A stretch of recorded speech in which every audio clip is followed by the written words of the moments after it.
My name is Beth Fisher Yoshida. I am the Program Director of the Master of Science in Negotiation and Conflict Resolution at Columbia University. And today it is my esteemed honor to have a wonderful statesman here, Dr. Umberto de la Calle, and he has such a long list of accolades. I'm just going to highlight a few. And he was the 5th Vice President of the country Colombia.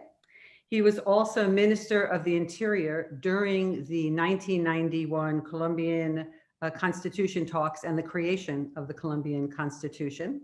He also has served as ambassador to the UK and to Spain, and one of his most important accomplishments that we're going to focus on today in our conversation is that he was the lead negotiator at La Habana peace talks between the Colombian government and FARC.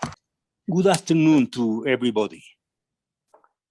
In particular, good afternoon to Beth Fisher Yoshida, Academic Director of the Negotiation and Conflict Resolution Program, to Shisten Pugh, Associate Director of Curriculum Development, Elizabeth Hearn, Associate Director of Administration, Joan Lopez, Youth, Peace and Security Project Manager, David Gomez, who kindly is supporting us with the translation, Daniel Medina, my friend and collaborator during my presidential campaign, so Columbia University, students and faculty, attendees and guests in general.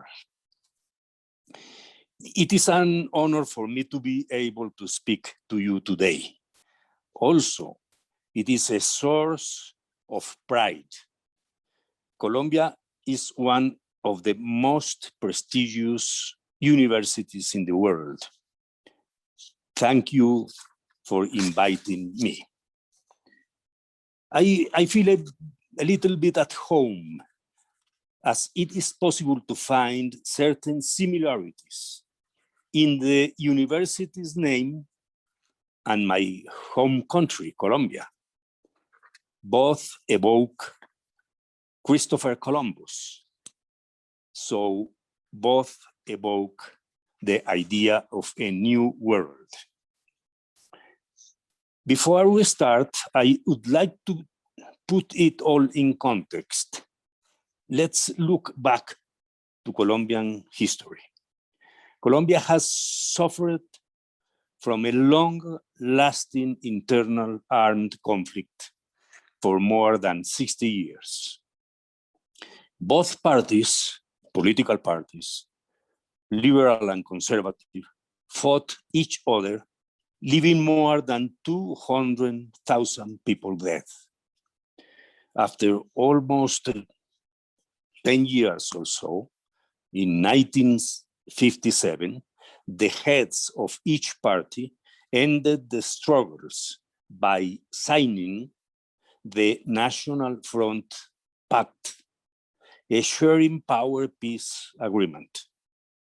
Yet, violence began again with the emergence of Marxist guerrilla movements in 1960. Among others, the Revolutionary Armed Force of Colombia, known as FARC, which were initially a peasant movement, rural movement. Afterwards, in the frame of the Cold War, adopted a revolutionary line with the support of the Soviet Union. At the beginning, these guerrillas were moved by unjust structural conditions in the country, like poverty, inequity, and lack of opportunities. However, things changed in the 80s when drug trafficking strengthened the guerrilla movement and weakened the military state's force. After 60 years of war, the Colombian conflict has left 9 million victims today. Assassination, kidnapping, displacement. Former President Juan Manuel Santos understood that the historical military approach to war was not going to end the conflict. Something else was needed. So when he was elected president in 2010, he opened the door to dialogue, despite the resistance and difficulties. In 2012, the Havana peace process formally started. A first objection to the negotiations was, is it morally acceptable to negotiate with terrorists? It was a challenging question, but I firmly believe that was morally reprehensible. The real morally reprehensible thing would have been to deny the possibility for peace after Colombia's enormous suffering. The second point was about how to carry out the negotiations. We needed a short and precise agenda to do it. In Havana, we only negotiated 6 practical issues: rural reform, political participation, victims and transitional justice, reincorporation, and implementation. Our task in Havana was to end the conflict. Peace will take time, and it is everyone's duty today. During the negotiations, sometimes it seemed that FARC was on Mars and we were on Earth, 2 parallel worlds. Fortunately, after 5 years, we could end the negotiations. The agreement was submitted to a referendum that polarized citizenship due to the yes and no political campaigns, driving us to lose by just 1% of the votes. The peace agreement was at risk. I had to go back and negotiate again, now not only with the FARC, but with the heads of the political parties that campaigned against the accord. Although the difficult circumstances, we finally reached a new agreement, this time approved by Congress. The current panorama is not pleasing at all. The current government is not a genuine friend of the peace agreement. I'm sorry, but that's the truth. And there have been some difficulties with the agreement's implementation. But firmly, I believe that we will continue moving forward. It is a historic opportunity. It is not just an agreement that seeks to put down rebel arms. It is a roadmap for a better democracy in Colombia, more open and more committed to equity and justice. But now, please excuse me. In my time, nobody's IQ was measured.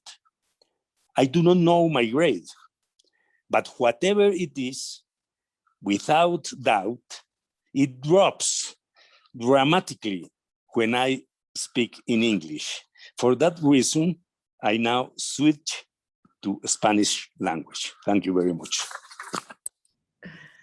Thank you. I think I suffer from the same IQ situation. There were 2 reflections I wanted to mention. You talk about morality and the moral question and what was reprehensible. And I'm thinking that part of the challenge is whoever comes to the table to negotiate becomes legitimate, right? So when you bring people who might be called terrorists to the table, you legitimize them by having them there. So that's one of the issues that happens. A second thing you also said was the goal of the La Habana talks was to end the conflict.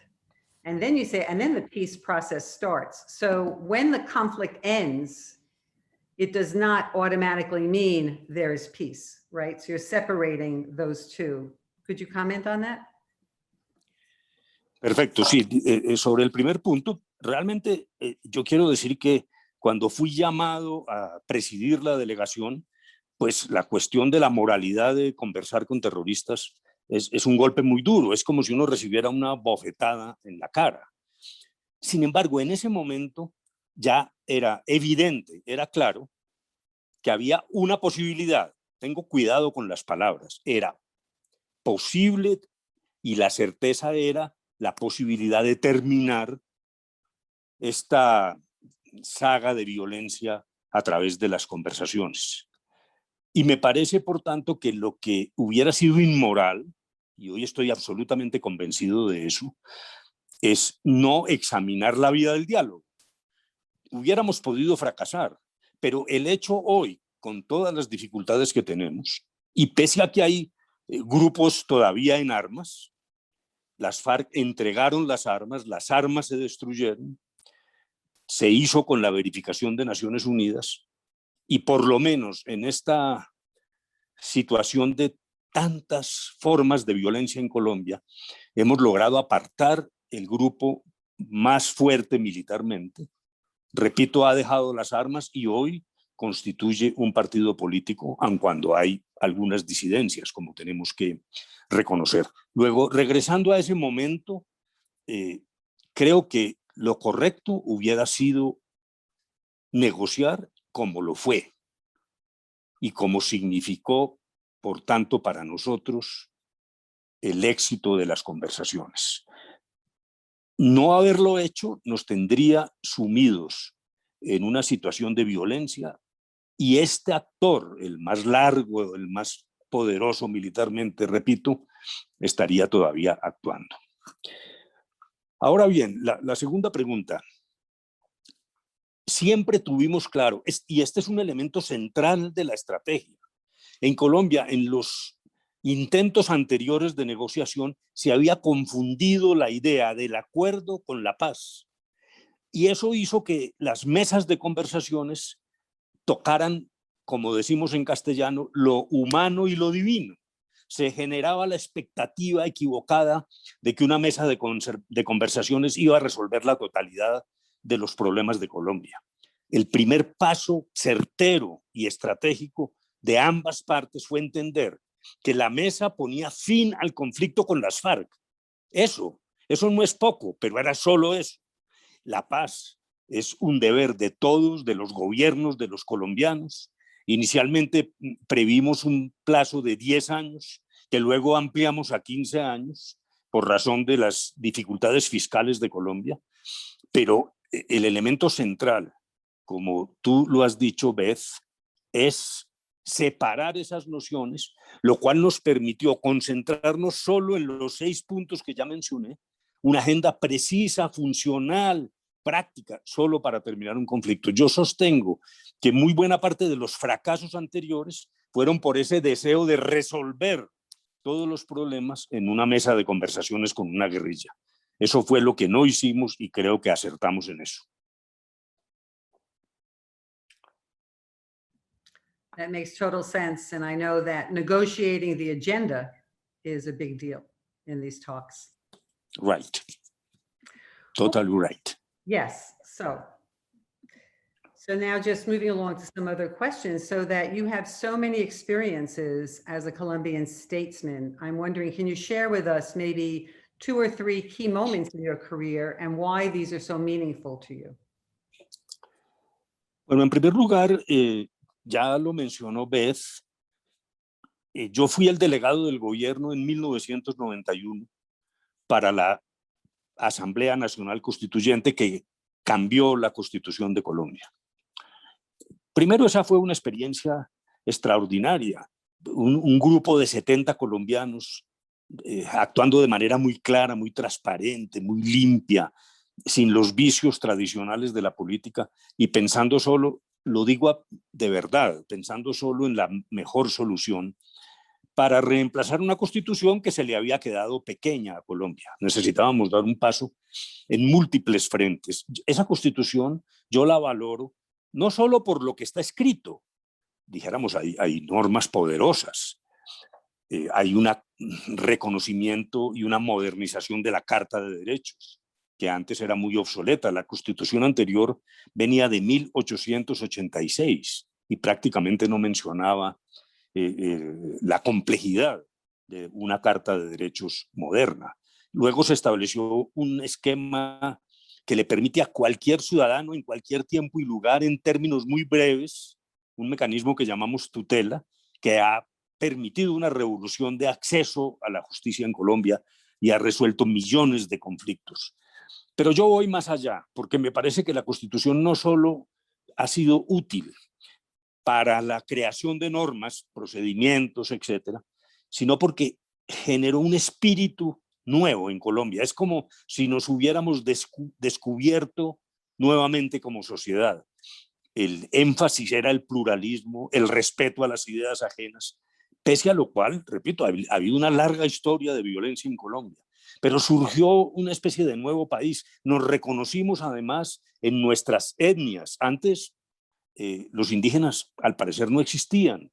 Descubrimos las comunidades afrodescendientes, descubrimos temas muy modernos de la agenda que son, claro, disyuntivas morales.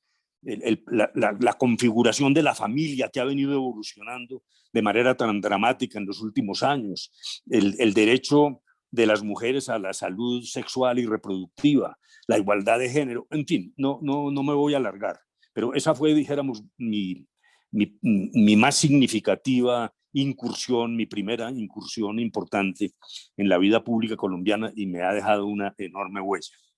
A propósito de esa primera, allí ya surgió el problema de la paz, el asunto de la paz. Estamos hablando, repito, de 1991. A mí me correspondió trasladarme a Caracas e inaugurar ya en ese entonces una mesa de conversaciones, y no solo con las FARC. En ese entonces concurrió toda la guerrilla existente en Colombia bajo el nombre de Coordinadora Nacional Guerrillera. Lamentablemente no había condiciones, las conversaciones fracasaron, pero yo creo que quedó sembrada la semilla de lo que luego vino a ocurrir en La Habana con una de esas guerrillas. Y por último, es claro que dijéramos una huella indeleble en mi vida es el hecho de haber podido presidir las conversaciones en La Habana y lo que significó para mí, para Colombia, para mi familia. Es realmente un momento muy sublime en mi vida. Very, very strong events with very strong imprint on you. I can see that. So it seems natural that you would be part of the lead negotiator for the La Havana peace talks. So what was that experience like for you during that time? Pues primero, a mí me pareció, dijéramos, vivificante. Bueno, estas palabras no sé si le compliquen la vida al traductor, pero me llené de energía y de optimismo en medio de circunstancias muy dramáticas, porque todas las mañanas creíamos que íbamos a firmar y todas las tardes estábamos en medio de una crisis. Esto subía y bajaba como una locura de cambios de ambiente y aumento de la angustia y también impaciencia en Colombia. Pero yo creo que primero me sirvió como formación para conocer más a Colombia. En Colombia tenemos un problema de indiferencia, una gran masa urbana, incluso de jóvenes que no vivieron el conflicto, que les parecía que el conflicto era una noticia que aparecía en la televisión, pero que hoy tienen aspiraciones distintas. Yo logré recuperar, dijéramos, la Colombia abandonada, la Colombia oculta, mirar a Colombia desde muy distintos ángulos, en un ejercicio además de tremenda disciplina, porque cada propuesta en la mesa, nosotros no hicimos un acuerdo de pocas páginas, simplemente de palabras rituales, retórica o buenas esperanzas. Hicimos un proceso detallado que no solo significaba los temas militares, sino, como ya lo dije, una hoja de ruta para Colombia. Y eso implicó, y es un segundo aspecto, como si yo hubiera hecho 3 o 4 doctorados, conociendo más la Colombia interna desde la lejanía y desde las dificultades de gobernar un país como este, que es tan variado, tan múltiple.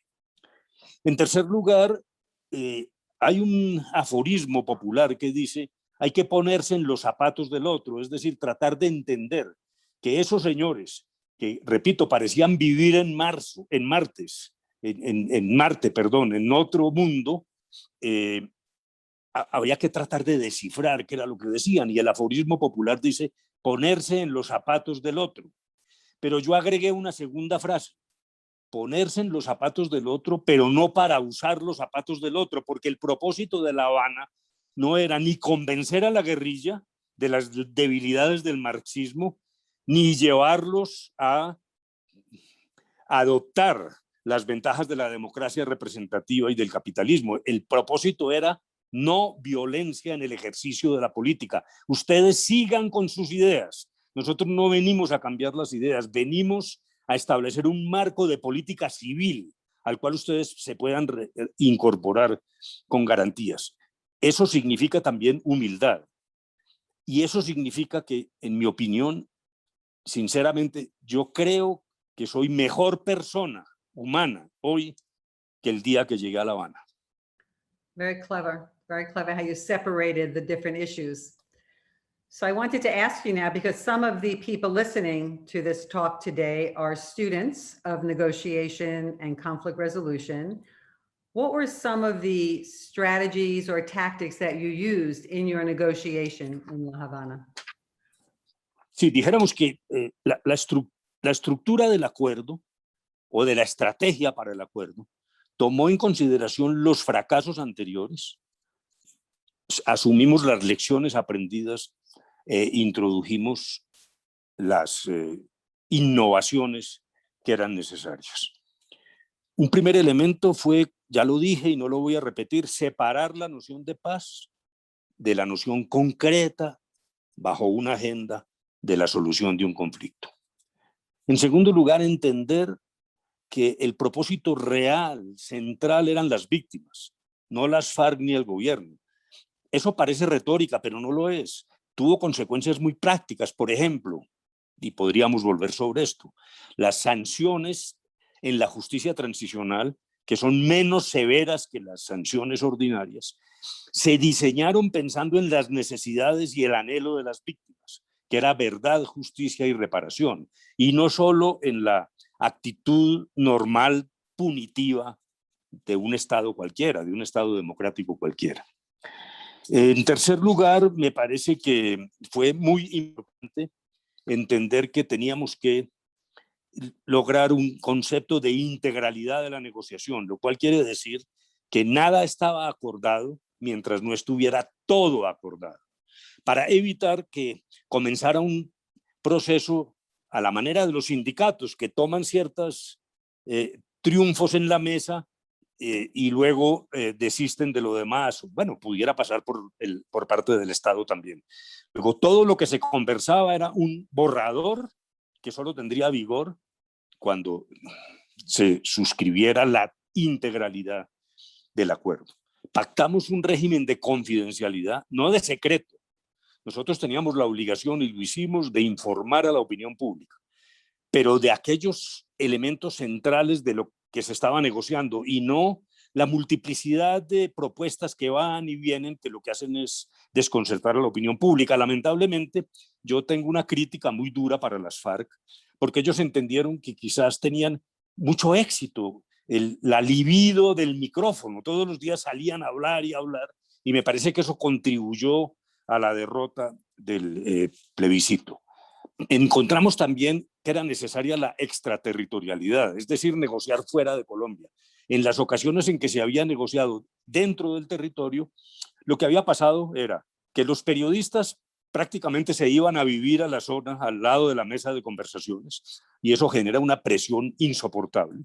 Y en segundo lugar, que se convertía como en una especie de destino turístico. Todo el mundo quería ir a tomarse Al principio era una champaña con las FARC, luego un aguardiente. Pero realmente la única manera de evitar eso fue ir a un país extranjero, que fue Cuba. Cuba nos valió serias críticas. Muchas personas dijeron que era un error.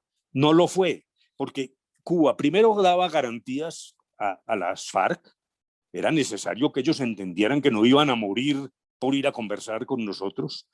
En segundo lugar, Cuba manejó con gran diplomacia y neutralidad las conversaciones en contra de lo que suele decirse. Y en tercer lugar, era una isla relativamente cerca para poder ir y volver nosotros a consultar con la sociedad colombiana en un viaje relativamente soportable. Nosotros trabajábamos entre 10 y 15 días en La Habana y volvíamos 2 o 3 días a discutir con el gobierno. Termino con 2 cosas para no alargarme. La decisión más dura tomada por ambas partes fue no comenzar por el cese del fuego. Cuando a mí me correspondió en Caracas, lo que hicimos fue primero cese del fuego. Y eso es un error, porque no es posible cesar el fuego tras 60 años de confrontación militar sin una masa crítica de acuerdos que generen algún grado de confianza. Confianza no en las personas, sino en el proceso mismo. Y eso era muy duro para nosotros, porque lo que ocurría en Colombia es que se decía, pero ¿por qué siguen matándose si están conversando? Es una lógica muy dura, muy real, pero la razón la tuvimos nosotros. Solo logramos el cese de fuego definitivo cuando ya las conversaciones habían adquirido cierta dinámica. Y por último, tomamos la decisión de ir a las urnas con un referendo. Ese ha sido objeto de profundas críticas, dicen que nos equivocamos. Hasta el propio presidente Juan Manuel Santos algún día le dijo a un periodista que había sido un error. Yo no creo que haya sido un error, porque era necesario, de todos modos, consultar a la opinión. Perdimos, hicimos un nuevo acuerdo, pero mientras tanto, yo tengo la certeza de que si las FARC no hubiesen estado conscientes de que lo que se pactara tenía que ser aprobado por los colombianos, la negociación hubiera sido de una ambición tan exagerada que hubiera sido imposible lograr un acuerdo. Yo por ahora, dijéramos, señalaría esos puntos esenciales. Thank you for that. You know, people might think that FARC speaks with one voice and the Colombian government speaks with one voice, but I'm sure it was more complicated than that. Can you speak a little bit about what it was like for you to negotiate with both sides? Pues eso es absolutamente cierto. Yo creo que las FARC sí hablaban a través de una sola voz, porque ellos eran un ejército con capacidad de mando y ellos lo llamaban el centralismo democrático, pero realmente era una concepción, perdón, ¿no? Sin ofender, pero era casi estalinista. Lo que se decidía en la cúpula de las FARC se obedecía. Repito, era un ejército institucionalizado con líneas de mando. La situación nuestra como delegados era terriblemente compleja porque nosotros negociábamos en distintos estadios. Un estadio obvio era la mesa con las FARC. El otro, nuestra propia delegación. Lo que hizo el presidente Santos fue muy hábil, fue arriesgado, pero fue hábil. En vez de tener un solo negociador, puso a mí como jefe y un grupo de personas de muy distintas procedencias. Teníamos un militar, comandante de las fuerzas militares retirado, un exdirector de la policía, el jefe del gremio privado más importante, los industriales, un ministro de medio ambiente que incluso venía del gobierno anterior, el alto comisionado de paz, estaba yo, algunos empresarios aparecieron después, una presencia importante de mujeres. Luego nosotros, cuando negociábamos de 8 de la mañana a 2 de la tarde con las FARC, y luego seguíamos entre nosotros discutiendo también diferencias que afloraban. Luego a mí me correspondía, dijéramos, una tarea inmensa, que era también lograr unanimidad de nuestra posición. Siempre lo logramos y siempre tuvimos el cuidado en la mesa de llevar una sola voz. No había muestra de fragmentación de nuestra mesa. Pero ahí no concluye la tarea. Cada que regresábamos a Bogotá, yo tenía que reunirme con los altos mandos militares, visitaba el cardenal de la Iglesia Católica, que tiene gran influencia en Colombia, asistía a reuniones con gremios de la producción, ganaderos, agricultores, industriales, explicando el curso de las conversaciones. Atendía dentro de la austeridad que ya señalé los medios de comunicación, de manera muy mesurada, pero era necesario dar algunas explicaciones a la opinión pública y en general estar muy atento a los movimientos de opinión pública y de los partidos. Luego, Beth, tú lo has dicho muy bien, era realmente una tarea en la que la trasescena era tan importante como la propia mesa de conversaciones. Exhausting. That's why it's good you have so much energy. Eso fue duro, sí. Yeah. So now that it's a few years since then, in reflecting back, what would you have done differently if you could do it over again or change something? Sí, esa siempre es una pregunta muy difícil.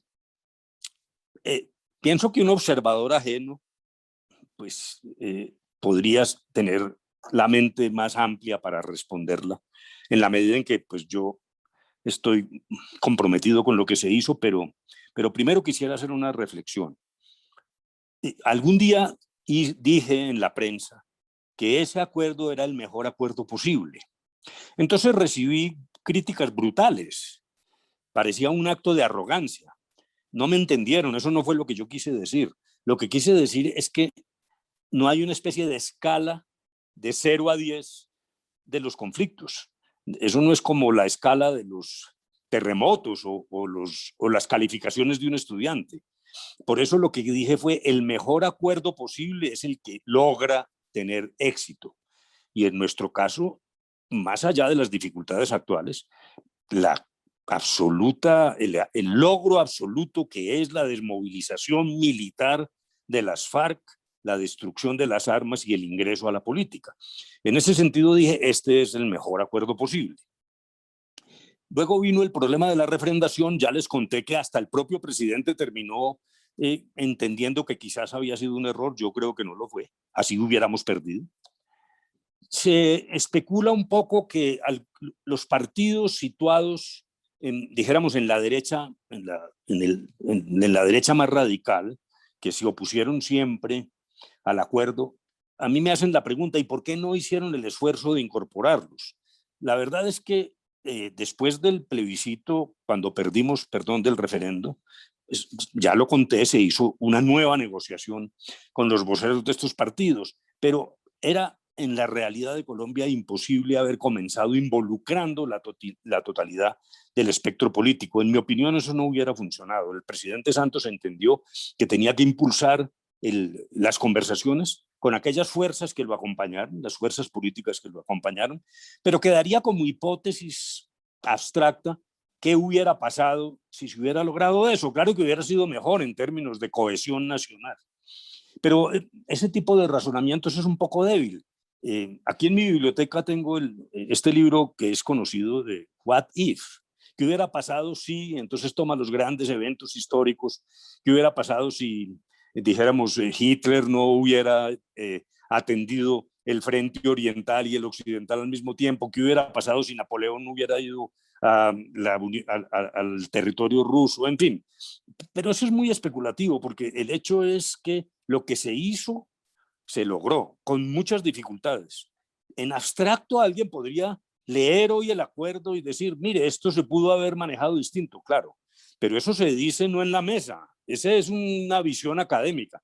Esto se me parece a las corridas de toros. Las corridas de toros son un desastre. Yo ya estoy contra las corridas de toros también y seguramente los estudiantes que nos oyen, pero siempre ocurre que se le dice al torero, usted debió haber hecho esto, usted debió haber hecho otro, o también a quien juega billar dice, no, es que usted no hizo la carambola que tenía que hacer.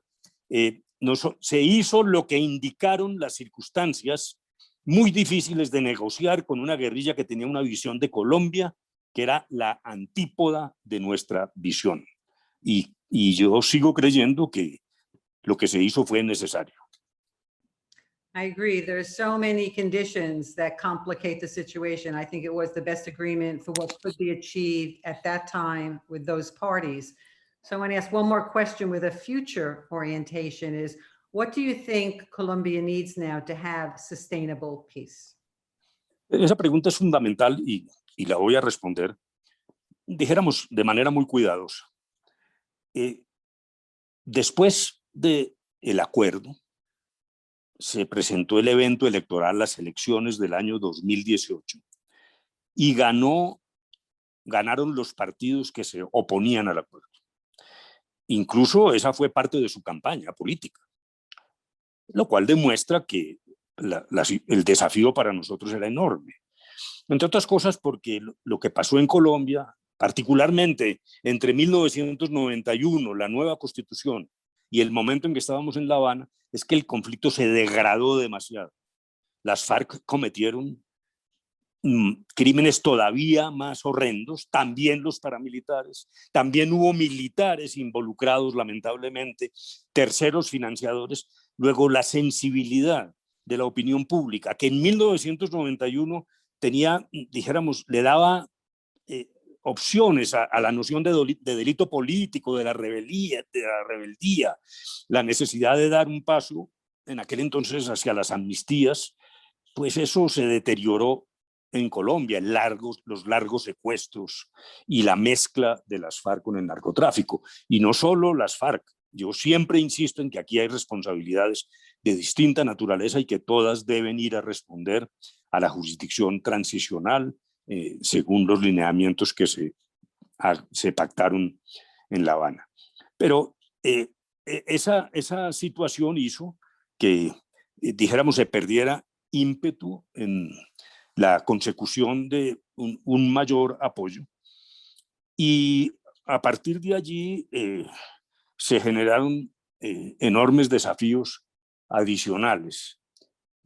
Yo solo quiero reiterar que pese a todo esto y a la complejidad, logramos salir adelante. Pero ¿qué es lo que hay que hacer en este momento? Es la pregunta de Beth.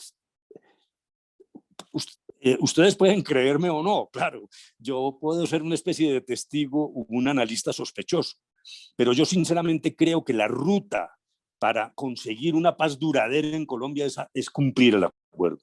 El acuerdo, lo dije ya, pero lo repito, no es un acuerdo solo militar, es un acuerdo que toma el tema rural. Colombia lleva siglo y medio de frustraciones en la búsqueda de solución para familias campesinas que viven en condiciones absolutamente deplorables.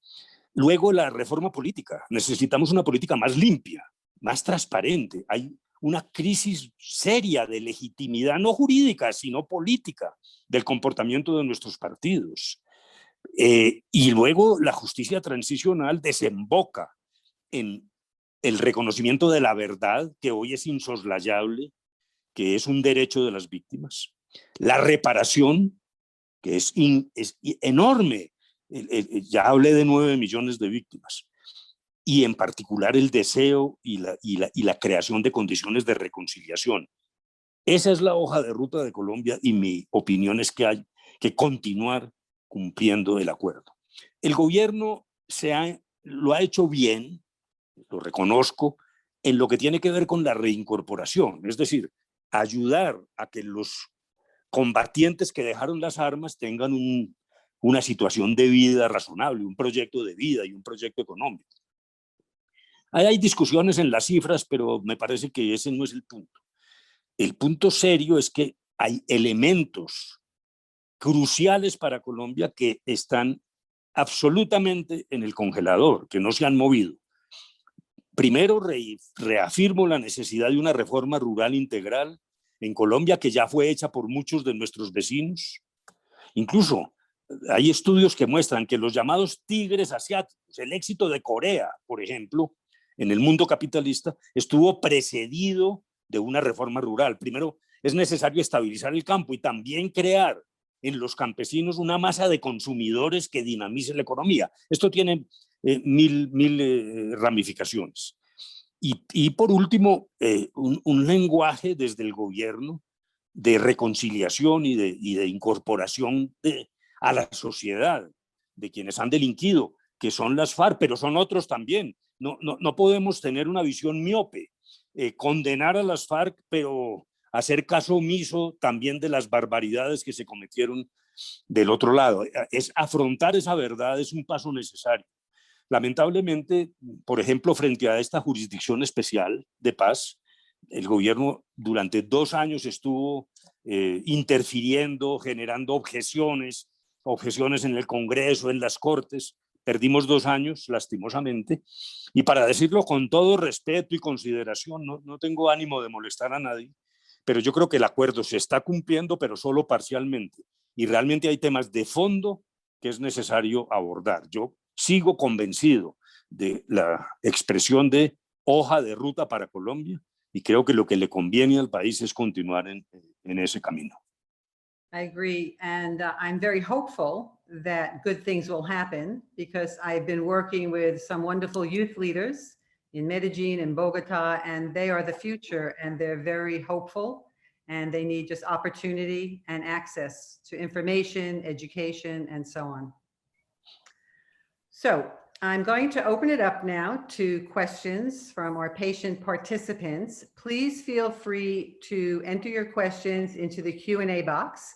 You can enter the questions in English or Spanish, and my colleague Juan Camilo Lopez is going to be reading the questions in English or Spanish, and then Dr. De La Calle will answer the questions. Okay, so let's turn it over. And because we started a little bit late, we might be going a little bit later, if that's okay with everybody. But if you need to sign off, please sign off. If you want to stay with us, happy to have you stay with us.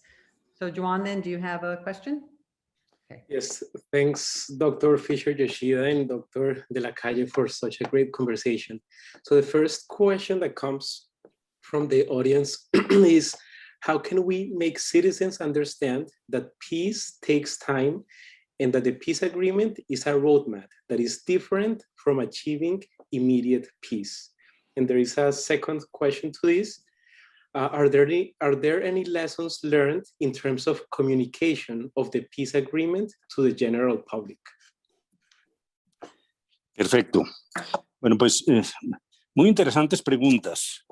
En primer lugar, sí, claro, quien pregunta parte de una base que es cierta, que es que de todos modos uno tiene que reconocer humildemente que hay muy buena parte de la población que se opuso al acuerdo y que aún se opone aun cuando la percepción, no solo por intuición, sino por lo que estamos viendo en las encuestas, es decir, la percepción empírica, es que los temores, porque es que la palabra temor es clave, aquí también se generó una expectativa de miedo alrededor de la discusión del referendo. Esos temores han bajado, entre otras cosas, por una razón, porque se decía el país va a quedar en manos de las FARC, y eso hoy literalmente es un chiste.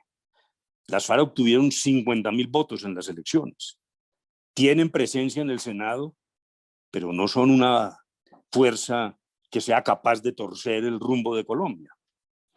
Entonces, se han disipado esos temores. Yo creo que ha habido una mayor aceptación del acuerdo, aun cuando uno, repito, tiene que reconocer que hay dificultades. Yo creería que vendrán momentos muy importantes que contribuirán a despejar el camino. En primer lugar, la Jurisdicción Especial de Paz, cuya sigla en castellano decimos JEP, la JEP, está pronta a producir sanciones que son menos severas que las sanciones ordinarias, ya expliqué por qué, pero que yo creo que van a aliviar mucho el sentimiento negativo que aún persiste, porque esas sanciones están diseñadas no para ser pagadas en una cárcel ordinaria, que era claro, es la idea de algunos. Como ya lo dije, el foco eran las víctimas. Luego las sanciones son en los sitios donde están las víctimas, mirándolos a la cara,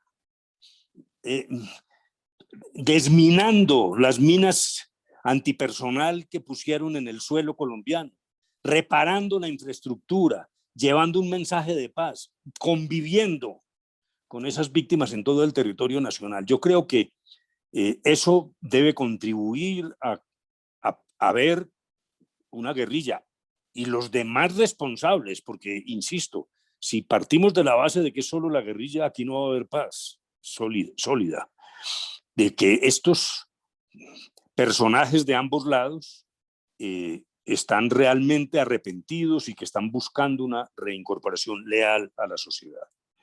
Un segundo elemento clave, y me parece muy importante decirlo en este foro de la Universidad de Colombia, porque habrá quien nos oiga allá. La misión de Naciones Unidas encargada de la verificación va a asumir una tarea clave, que es la de monitorear las sanciones. Es decir, los colombianos tenemos que tener la certeza de que esas sanciones, así algunos digan que son débiles, se cumplen. Ese es un elemento crucial. Si el día de mañana parece que las sanciones no se están llevando a la realidad, pues ahí sí terminarán teniendo razón quienes han dicho que esta no es una verdadera justicia. Ese punto está por comenzar, porque, repito, pronto tendremos sanciones. Y en tercer lugar, me parece que es necesario que desde más frentes de la sociedad colombiana, incluyendo el gobierno, haya una mayor vocación de reconciliación. Se hizo un estudio, que es usual, el uso de las palabras, por la frecuencia de las palabras. Y es increíble, durante todas las conversaciones y en los años siguientes, la palabra menos pronunciada y escrita es reconciliación. Me parece que toda la sociedad, que de hecho ya lo está haciendo desde muy distintos frentes, pero falta incorporar más el tema de la reconciliación. Bueno, comunicaciones. Comunicaciones fue uno de nuestros grandes dolores de cabeza. Me parece una pregunta estupenda. ¿Por qué? Dije ya brevemente, y no lo repito, que había un marco de confidencialidad. Las FARC utilizaron el escenario de La Habana para una tarea puramente de difusión política, hablaban todos los días y generaban serias incertidumbres en la sociedad, entre otras cosas porque su retórica hacia afuera no coincidía con el trabajo metódico en la mesa alrededor de la agenda concreta que he mostrado. Y esto generó una creciente incertidumbre e insatisfacción en la sociedad colombiana. Y de alguna manera la demora, la duración de los casi 5 años no es exagerada.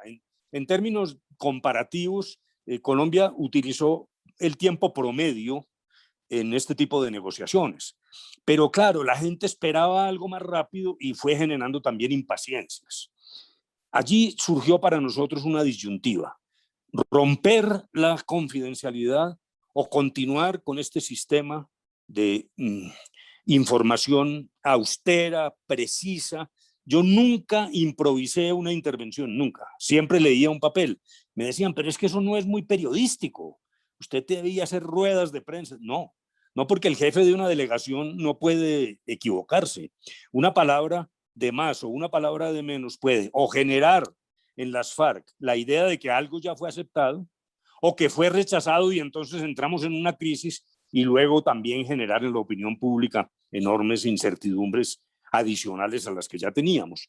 Entonces, nunca quisimos romper el marco comunicacional y siempre continuamos en esta línea, siendo objeto de muchas críticas. A veces ocurre, entre otras cosas, en los gobiernos, y en esto me deslindo un poco, dijéramos, yo no era propiamente un funcionario del gobierno. Los gobiernos, cuando tienen dificultades, suelen atribuirle la responsabilidad a los comunicadores. No, este no era un problema de comunicaciones a la usanza de la propaganda, de los avisos de televisión. La resistencia de muchos colombianos contra las FARC, contra los paramilitares, era genuina y es genuina. Luego, realmente, más allá de cualquier artificio propagandístico, nosotros teníamos que ser capaces de transmitir confianza. Alguien, y con esto termino, nos decía, pero es que no hubo pedagogía suficiente. Mire, mi experiencia es, cuando dimos a conocer los primeros puntos ya pactados, en algún momento entregamos 2 o 3 puntos ya en su texto original a la opinión pública. aquí se procedió mucho de manera emocional, unos con esperanza y otros con miedo. Realmente el esfuerzo de detallar las 320 páginas del acuerdo, que tienen complejidades administrativas serias, yo creo que eso no hubiera cambiado el escenario. El escenario era un escenario altamente emocional y al final, lamentablemente, extraordinariamente polarizado.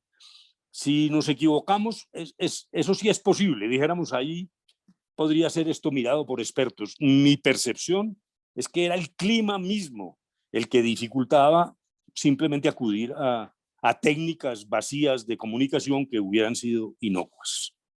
Gracias, doctor de la Calle. Here's another question. What lessons does the Colombian peace process offer to other conflicts? Dijéramos que,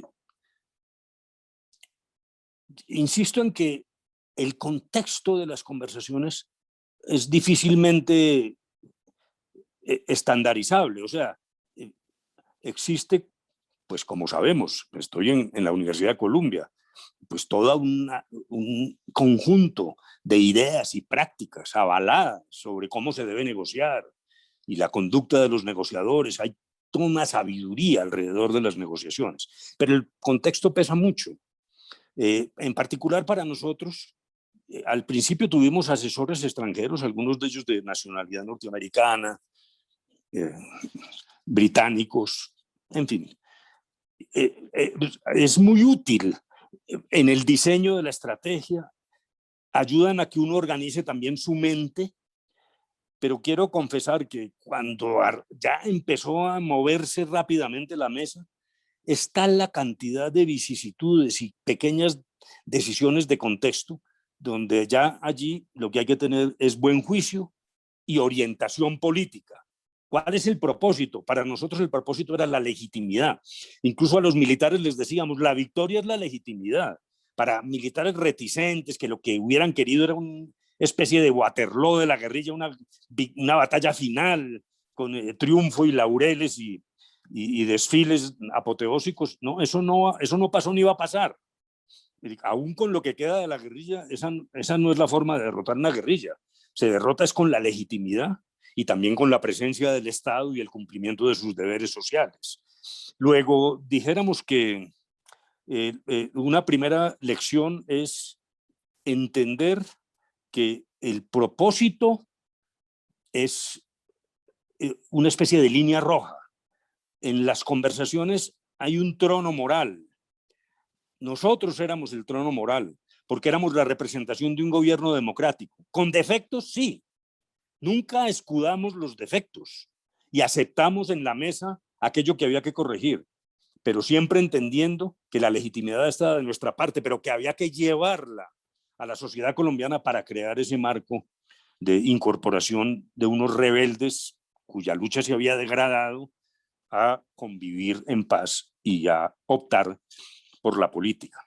En segundo lugar, me parece que una lección importante es la manera de romper la indiferencia. Yo creo que este todavía es un problema que subsiste en la medida en que hay aún grupos en armas, algunos con carácter político que se les ha reconocido, otros simplemente delincuentes, particularmente alrededor del tema del narcotráfico, frente a los cuales no hay que negociar. Con el narcotráfico no hay que negociar, tienen que someterse a la justicia. Puede haber medidas, dijéramos, de búsqueda de encontrar esa justicia de manera menos difícil, pero sin negociaciones de carácter político.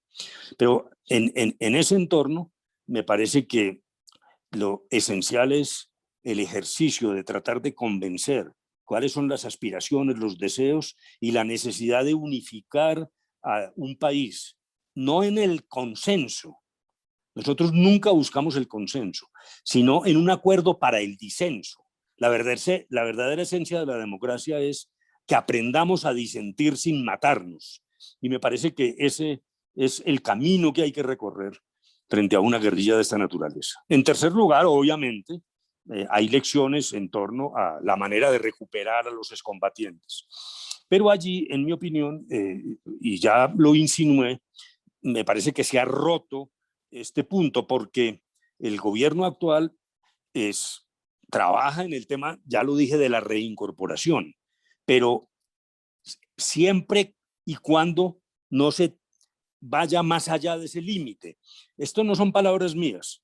El propio presidente ha dicho a los guerrilleros, vamos a trabajar con los guerrilleros de base para darles un camino de vida, pero con las jerarquías, con las ideas de la guerrilla no. Claro que no hay que comprar las ideas de la guerrilla, claro que estamos en democracia, claro que tampoco ellos tienen que comprar nuestras ideas, pero si uno no reconoce la noción de conflicto y de lo que eso significa, también en el plano político, por mucho que haya sido enorme la degradación, no va a lograr nunca una negociación. Todavía tenemos pendiente con el ELN, dijéramos, la posibilidad de emprender unas negociaciones que sin embargo están suspendidas y cada vez se ven más distantes. Otra lección fundamental es la acción proveniente de la comunidad internacional. Eso no se puede pretermitir. Esta es una discusión nacional, la hicimos entre nacionales colombianos, no aceptamos mediación, fue una negociación directa entre las partes. Había gobiernos acompañantes cuya labor era una especie de notarios para generar confianza, pero no sin intervención ninguna en la mesa. Los garantes nunca hablaron en la mesa, pero la comunidad internacional sí jugó un papel vital, porque hubo una especie de alineación de los astros en materia de lo que debía suceder en las conversaciones. En particular, el apoyo desde el principio del gobierno de los Estados Unidos de Norteamérica fue esencial. Incluso más adelante hubo una presencia, el apoyo de Estados Unidos fue esencial, incluso hubo una presencia del señor Bernie Aronson, que prácticamente permanecía en La Habana. La Unión Europea también designó al señor Gilmore. Luego se incorporó a Naciones Unidas, que ha jugado un enorme papel, y un enorme papel además en términos de validación y legitimación del proceso en el seno, en particular del Consejo de Seguridad. De alguna manera se alinearon los astros para que en Colombia se pudieran dar estos pasos. Y una cosa extraordinariamente importante, las fuerzas de izquierda latinoamericana llegaron a la conclusión de que la violencia que emanaba de las FARC estaba perjudicando un proceso de desarrollo político democrático en Colombia, al revés de lo que ellos pretendían. Yo les dije en la mesa y no les gustó, ustedes son la fuerza más conservadora de Colombia, porque terminó generando un reflejo condicionado a la manera de los perros de Pavlov. Cualquier visión alternativa, el movimiento estudiantil, el movimiento sindical, fue quedando inmerso en el temor de los colombianos a que eso derivara hacia la violencia. Luego las FARC frenaron el desarrollo de la democracia y se presentaron dos líneas muy importantes. Gobiernos latinoamericanos de izquierda transmitieron ese mensaje a las FARC. No es la hora de las armas, es la hora de los sufragios, de la votación.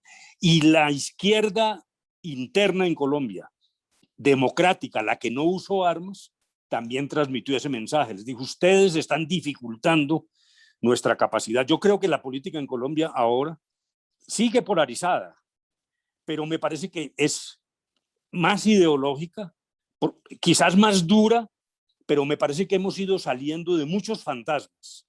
Y eso es lo que nos permite, repito, esto va a ser una confrontación, pero más alejada del simple clientelismo, de la manipulación electoral y más centrada en la capacidad de la ciudadanía colombiana de tomar las decisiones democráticamente mayoritarias, naturalmente. Okay, thanks. And being conscious of time, we will do the last question and then we will close the event. So did you use any previous models of peace negotiation? Example, North Ireland, Rwanda, Kosovo, Bosnia, for drawing strategies for the Colombia peace process? And how the Colombia process was similar to past peace processes and where did they diverge? Bueno, yo respondería, y no es una paradoja, que sí y no. Sí, ¿en qué sentido? Dijéramos, en nuestros equipos hubo una gran preparación. Yo nunca termino de agradecer en particular a mujeres jóvenes, algunas graduadas allí en Colombia, que nos entregaban el acervo de la situación comparativa de qué había pasado en otros países. Era un volumen de información muy grande y naturalmente es muy útil. Y ya señalé también cómo teníamos asesores de distintas procedencias y que habían además tenido experiencia en otro tipo de procesos. En ese sentido, sí mirábamos lo que ocurría y comparábamos y buscábamos situaciones. Pero al mismo tiempo, ya lo dije y no lo repito, el contexto pesa mucho. Entonces llega un momento en que las particularidades de lo que Colombia es un país multiforme, lleno de diferencias regionales, tiene una geografía indomable. Aquí tenemos 3 cordilleras y entre ellas unos valles totalmente separados. Aquí no hubo un imperio como el mexicano o el imperio inca. Aquí éramos 250 tribus de indígenas que ni siquiera tenían una lengua común ni comerciaban entre sí, a veces guerreaban. Y parte de eso hay todavía una inercia en una forma como de feudalismo. Luego dijéramos que ese contexto, en mi opinión, pesa tanto como el conocimiento de otras experiencias. Lo que sí quiero decir es que sobre la base de lo que ha experimentado el mundo, sí tuvimos innovaciones reconocidas mundialmente. Yo, de la que más me siento orgulloso es el llamado enfoque de género, porque nosotros entendimos que la mujer colombiana había sido victimizada como madre, como hija, como esposa, pero también como objeto de agresión sexual, y que por lo tanto el enfoque del acuerdo no podía ser sustraído de esa realidad. Y hicimos una revisión de lo acordado, creamos una comisión de género que fue incluso objeto de visitas de muchas partes del mundo, y eso fue innovador. Segundo, no olvidar lo siguiente: es la primera negociación que se hace bajo la vigencia del Estatuto de Roma, que prohíbe las amnistías generales. En Colombia la idea era que terminaba la guerra y se barría debajo de la alfombra y nos olvidamos todos. Eso ya no era posible y logramos convencer a las FARC de que había que buscar fórmulas judiciales, así fueran transicionales, como en efecto está ocurriendo, y que tienen que afrontar sus responsabilidades, al igual que los paramilitares y los militares que incumplieron sus deberes. Eso se hace por primera vez bajo la vigencia de un estatuto, repito, que borra la práctica pasada de una amnistía en blanco que sencillamente no establece responsabilidades. Y a partir de allí también el tema de la verdad, que es clave y que para nosotros hoy es condición, me parece que sine qua non para consolidar una paz. Luego dijéramos que sí hay elementos nuevos. Tuvimos en cuenta experiencias anteriores, pero no necesariamente a título de amarrarnos al pasado, sino con la imaginación y la creatividad de lo que en efecto ocurrió en la mesa de conversaciones. Thank you, John. So I just want to bring today's wonderful session to a close, unfortunately, because we're out of time. And I just want to ask Dr. Lacalle, do you have any closing words you'd like to say? Pues yo quiero decirle a los jóvenes que la experiencia es la de persistir en la vida, por difícil que sea el futuro y lo que estamos afrontando, y ahora con la pandemia. Todos tenemos miedo y todos tenemos preocupaciones. Yo lo definiría en la vida pública hay que remar de espaldas. ¿Qué quiere decir esto? Usted va por el río y el sol está atrás. Usted rema de espaldas porque si trata de remar de frente puede equivocarse. Son tantas las preocupaciones que puede perder el camino. Yo termino con una cosa que lamentablemente tiene un sentido personal, que uno no debería hablar de sí mismo, pero durante las conversaciones y los años siguientes yo fui objeto de los más burdos ataques. Se me decía que prácticamente era un castrochavista, un infiltrado de la izquierda, todo tipo de descalificaciones. Y perdónenme la inmodestia, En todas las encuestas, hoy soy la persona que tiene mayor favorabilidad en todo Colombia. Pero eso se debe a mi fórmula de remar hacia atrás. No hay que estar de manera pendenciera todos los días tratando de cubrir todos los frentes. Hay que tener un propósito, remar de espaldas, resistir, y en medio de las dificultades el optimismo sigue siendo un elemento esencial. Se lo digo particularmente a los jóvenes. I totally agree 100%. You have to have a positive attitude and keep going forward in spite of the challenges. Thank you so much for today. Muchas gracias. And Thank you very much, Beth. Yes, and thank you Okay. everybody for joining us.